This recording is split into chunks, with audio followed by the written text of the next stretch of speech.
مسیح یسوع کے جلالی اور بابرکت نام میں آپ سب کو میرا سلام۔ آج کی جو کہانی ہے پہلا گناہ، حوالہ پیدائش 3 باب۔ ایک دن ہوا باغ میں سیر کر رہی تھی جب وہ اس درخت کے پاس پہنچی جس کا پھل کھانے سے خدا نے انہیں منع کیا تھا، تو اسے ایک آواز سنائی دی۔ یہ آواز نہ ہی آدم کی تھی اور نہ ہی خدا کی۔ ہوا نے دیکھا کہ ایک سانپ اس سے مخاطب تھا۔ سانپ نے ہوا سے کہا، کیا یہ سچ ہے کہ خدا نے کہا ہے کہ تم باغ کے کسی بھی درخت کا پھل نہ کھانا؟ ہوا نے کہا، ہم ہر درخت کا پھل کھا سکتے ہیں سوائے ایک کے۔ خدا نے ہمیں بتایا ہے کہ اگر ہم اس درخت کا پھل کھائیں گے تو مر جائیں گے۔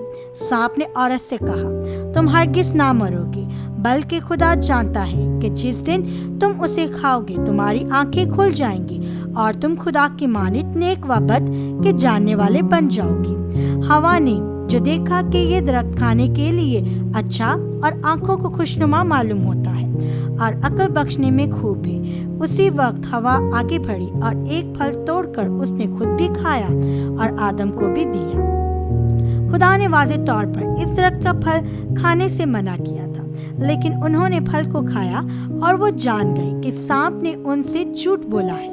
وہ اس بات کو اپنے دل میں محسوس کر سکتے تھے کہ انہوں نے خدا کے حکم کی نافرمانی کی، اسی لیے وہ مزید خوش نہ رہ سکے۔ انہیں شرمندگی، اداسی اور خوف محسوس ہوا، کیونکہ پہلی مرتبہ انہیں محسوس ہوا کہ وہ ننگے ہیں۔ اسی لیے انہوں نے اپنے آپ کو بڑے بڑے پتوں میں چھپایا۔ تب انہوں نے خدا کی آواز سنی، وہ آواز جس سے وہ ہمیشہ خوش ہوتے تھے، لیکن اب وہ خوف زدہ ہوئے اور انہوں نے اپنے آپ کو جھاڑیوں میں چھپایا۔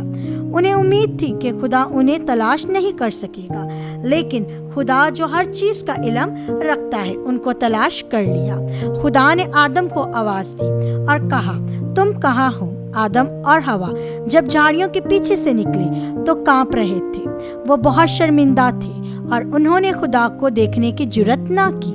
خدا نے ان سے پوچھا، کیا تم نے اس درخت کا پھل کھایا؟ آدم نے جواب دیا، ہاں خداوند، مگر ہوا نے مجھے وہ پھل کھانے کو دیا۔ ہوا نے کہا کہ سانپ نے مجھے وہ پھل کھانے کو کہا۔